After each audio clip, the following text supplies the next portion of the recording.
Thursday, April 29th, the moon will be in Sagittarius all day, making 12 different aspects throughout the day. So this is something, we're not going to go through all 12.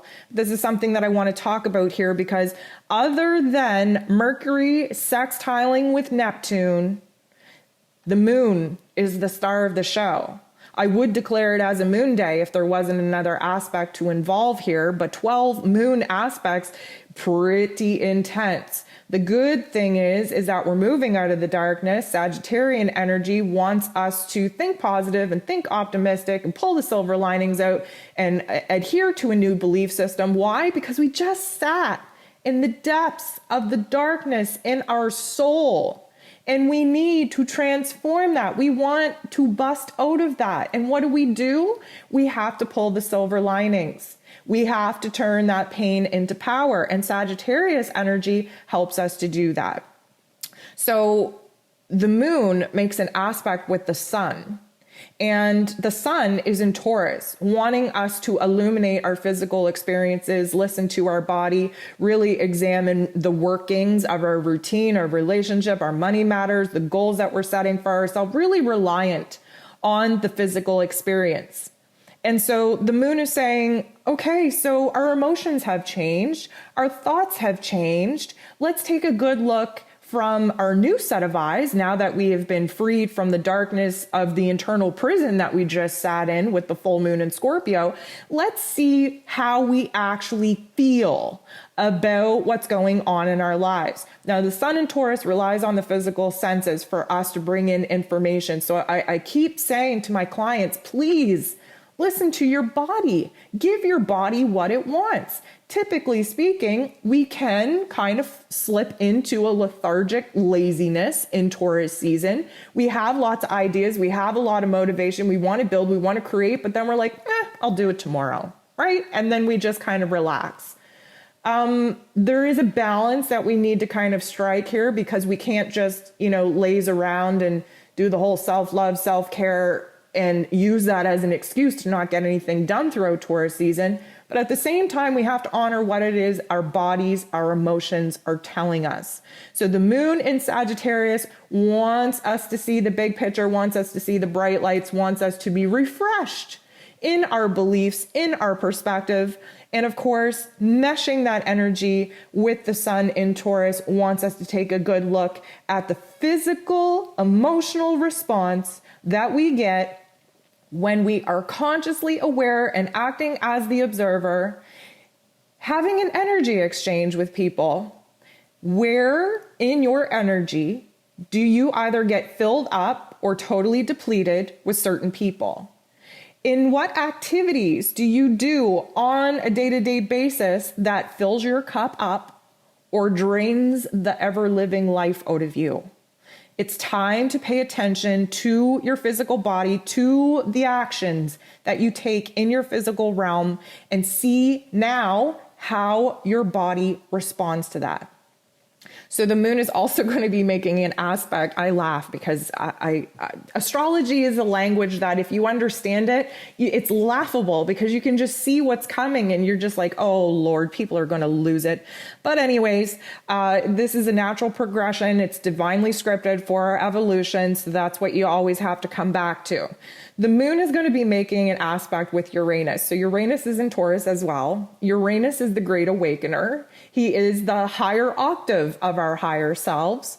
And this is almost like a shake up, wake up call. So we've had a lot of epiphanies. We've had a lot of revelations. We've come out of the darkness. The Sag energy from the moon is now showing us the big picture, showing us a different perspective. Suddenly we have awakened to new details that probably have been in our lives for just decades, but we are just awakening to it now.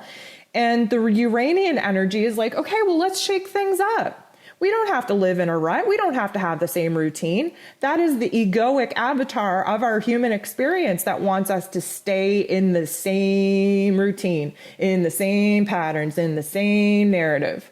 Taurus energy is a fixed sign, meaning it's very resistant to change. It would rather be dragged than just naturally roll, which is a problem. And the moon in Sag just wants to illuminate for us the bigger picture, wants us to get out of the present moment, while the sun and all of this Tauran energy wants to keep us in the physical moment. So there is a conflict there. The moon will be trining Chiron. So this is a good energy because Chiron, again, the wounded healer, very much in Aries, exposing our egoic wounds, where it is in our identities. We've gotten too attached to certain topics and themes. And the moon in Sag, now having this bigger, broader, bigger picture perspective, is saying to Chiron, well, you know what? Like I have sat in that wound for probably 10 years or since my last relationship or since that traumatic event.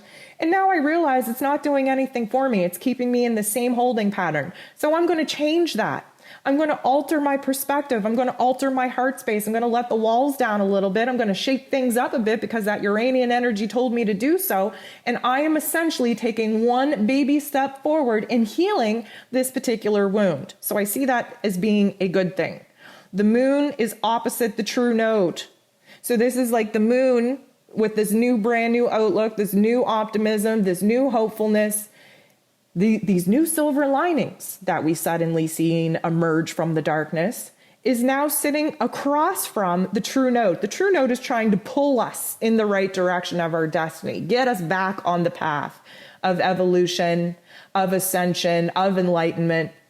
And the moon is sitting across from the true node and is just like, no, I know we have to get there. I know I'm trying to get on this path. I know I got work to do, but I'm just trying to like take it all in right now. So you're just going to have to be patient with me. Like stop calling me into the future because I just need to kind of be right now in this moment for me to kind of zap myself in the future and then zap myself back into the present moment. Like you got to give me some time.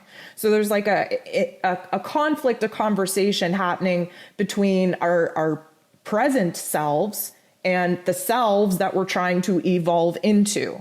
And there is a push and pull going on here because we want so desperately to transform and to evolve and to ascend and to enlighten into the next form, the next situation, the next stage and chapter of our lives.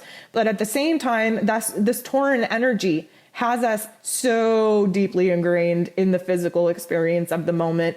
And the moon in Sagittarius just wants us to explore the opportunities of the thoughts and feelings that could await us. We don't actually want to physically move forward. We just want to dream about moving forward. So there is a little bit of opposition taking place there as well.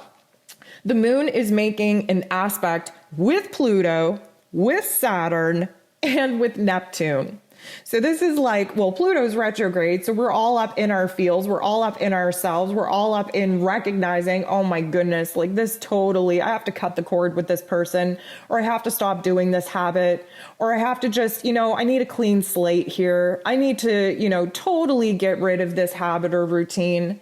And then, the Saturn energy comes in and is like, are you sure you want to do that? I mean, you don't know what awaits you. We have to remember that Saturn is negative Nancy, right? Negative Nancy starts popping into our brains. Are you sure you want to change? I mean, sure, you might not be happy with what's going on in your life right now, but it's comfortable. It's predictable. We know what we can expect if we stay here. And then, of course, that inner dialogue's going on saying, are you crazy? We don't want to stay in this situation anymore. We're tired of it. We're tired of the pain. We're tired of the suffering. We're tired of feeling held back and confused. We want to move. We want to transform.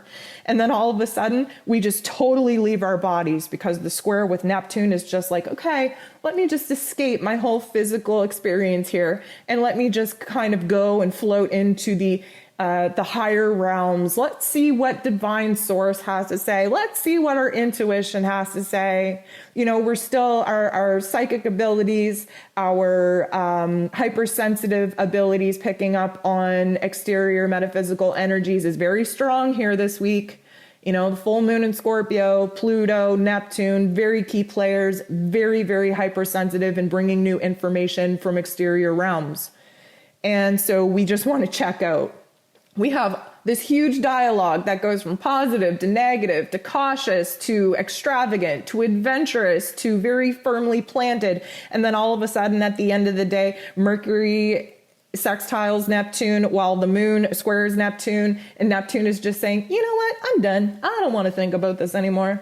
I'm going to go and just float in imaginary land, because imaginary land is way better than this physical realm right now. And I'm just tired of thinking and feeling. I don't want to do this anymore. So, we essentially check out and disassociate and detach altogether, and we float inside of ourselves and we connect with higher source. And suddenly there's a little moment of brilliance in there, just in time for bedtime, where we're likely going to have some super intense dream messages come through. And then we're going to really start feeling the inner transformation, that energy shift within us that the full moon and Pluto going retrograde would have activated for us earlier on in the week.